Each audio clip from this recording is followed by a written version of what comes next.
Hello there everyone, it's Sunday and time for a new episode of Record Collecting with a Quill. The theme for today, great bass playing. There's a subject I've been avoiding now for far too long, obviously because it's really close to my heart, but it's also really difficult because I picked 7 albums today, and if you were to ask me tomorrow, I would probably pick 7 totally different albums. But the ones I've chosen are the ones I've been carrying with me over the years, and the ones I've continued to listen to every now and then, because there's so much great playing on these albums. But before we start, you know the drill. Make sure you hit that subscribe button and that little notice bell, and also share with your friends. The more the merrier.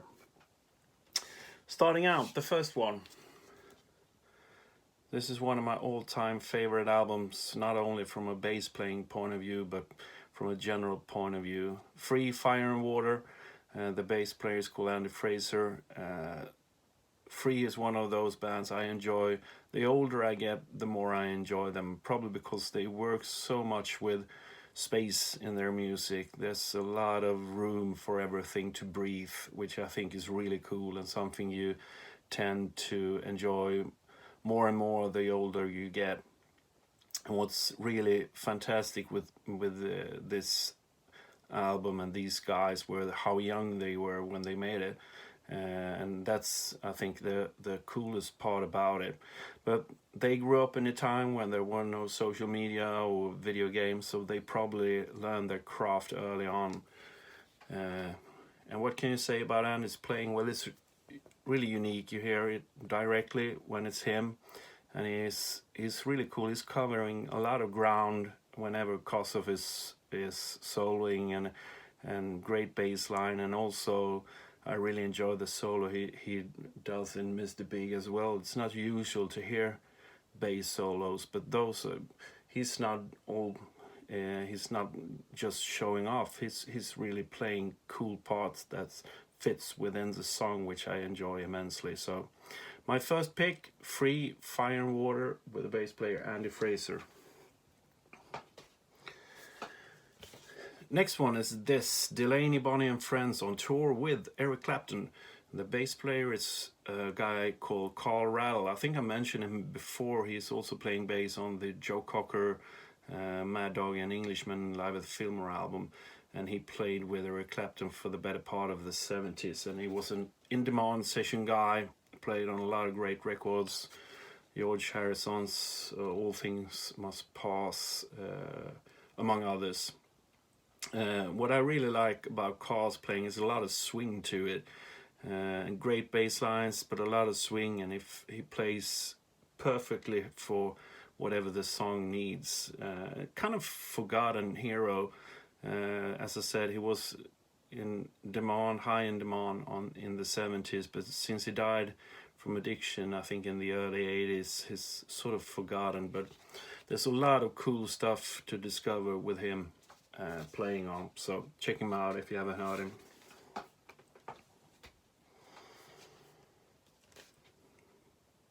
Next one, you can't talk about great bass playing without mentioning Cream and Jack Bruce, and I've chosen Wheels of Fire because it's partly studio, partly live. I like that mix, and Jack Bruce is one of those guys also that has a really unique sound. You hear immediately when it's him. Always interesting parts, and a really unique tone that's really cool. In later years he played, I think, fretless exclusively, and he almost has sort of a fretless feel to his playing here as well, even though he's using a fretted bass. But great guy, and there's also tons of stuff to discover with him. So, but I've chosen this one, Cream, Wheels of Fire.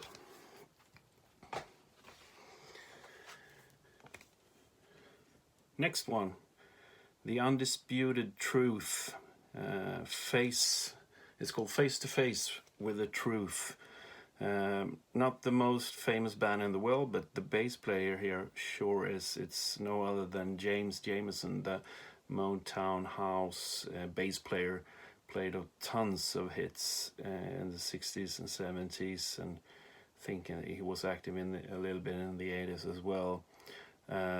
Really unique bass player, and a nightmare to try to copy his things. I've been in situations and doing cover shows and stuff when you're trying to learn his parts, and it's always a nightmare because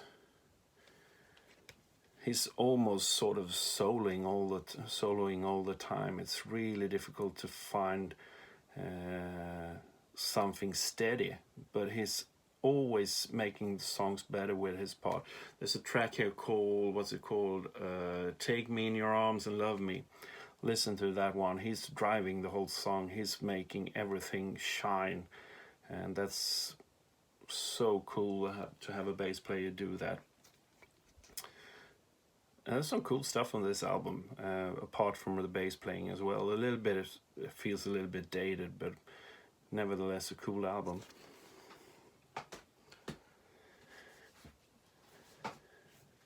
Next one, I think I mentioned this guy before as well, Bogut and Apsey, and the bass player is obviously Tim Bogut, who we lost not so long ago. Great guy, but he's playing from a totally different point of view. He's almost like a lead guitar bass player. He's all over the place, which I love about him, and I really enjoy the studio album, but this live album was only released in Japan. It's ultra cool. He's all over the place. There's some great bootleg recordings of this lineup as well. They weren't together for so long. But as I said, and a really unique tone, and he had a lot of cool tricks as well. He was sort of first with doing a lot of bends and stuff, which I really enjoy as well. And a great guy. Got to see him play in the early 90s in Hollywood at the Musicians Institute, and he was a true character, I can tell you that. But anyway, Tim Bogut. Next one. There's not enough Elvis on this show, but this one, Elvis Aloha, live from Hawaii via satellite. And the bass player is Jerry Sheff. He played with Elvis for a number of years. It's totally unique and fantastic and all over the place. Just listen to the bass playing on Suspicious Minds. It's such a thrill to listen to it, and he's, as I said, he's never like playing steady. He's all over the place, which I really love.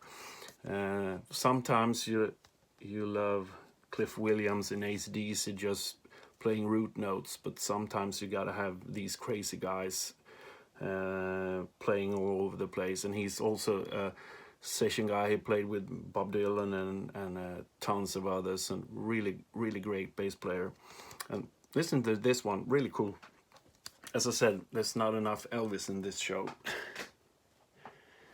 And the last one, and the greatest of them all, of course, you have to talk about Weather Report. And I've chosen the live album 830.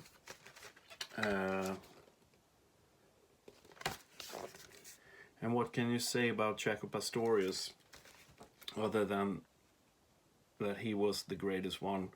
And I really enjoy his playing. He's not one of those guys I've learned stuff from, because he's so unique, and the way he sort of got the fretless bass into popular music is really unique as well. And his melody, I really enjoy his solo albums as well, both the first one and Word of Mouth, it's called, right? And all the stuff he did with Weather Report and stuff he did with tons of other stuff, Ian Hunter and others. And it's a shame he died so young, because he had a lot of more music in him. I'm pretty sure of that, if he had straightened himself out. But this is a great album. For some reason here, I picked a lot of live albums for great bass playing, and I don't know why. Maybe this some magic to playing bass live. I don't know. Yes, I do know it is a lot of magic to playing bass live. But anyway, if you haven't heard this one, Weather Report 830, listen to it. There's a lot of great stuff here by Jacko. So, as I said, this was my 7 picks for today. If you ask me tomorrow, there will be 7 different picks. But there's some great play and great bass playing on all these albums. So check them out if you haven't heard them. Well, that's it for now. Make sure you follow us on social media. It's the QUILL Sweden. We're doing our first show on Saturday now. I think we haven't played a show in almost 2 years, so it will be a lot of fun. We're playing the whole Earthrise album from beginning till end, so it's going to be a challenge, but really cool. I'm pretty sure of that. And also, I will put a couple of tracks from each of these albums on the Spotify playlist. You'll find a link down below. And I'll see you all again next week with another subject. We'll see what it will be then. Cheers for now. Bye.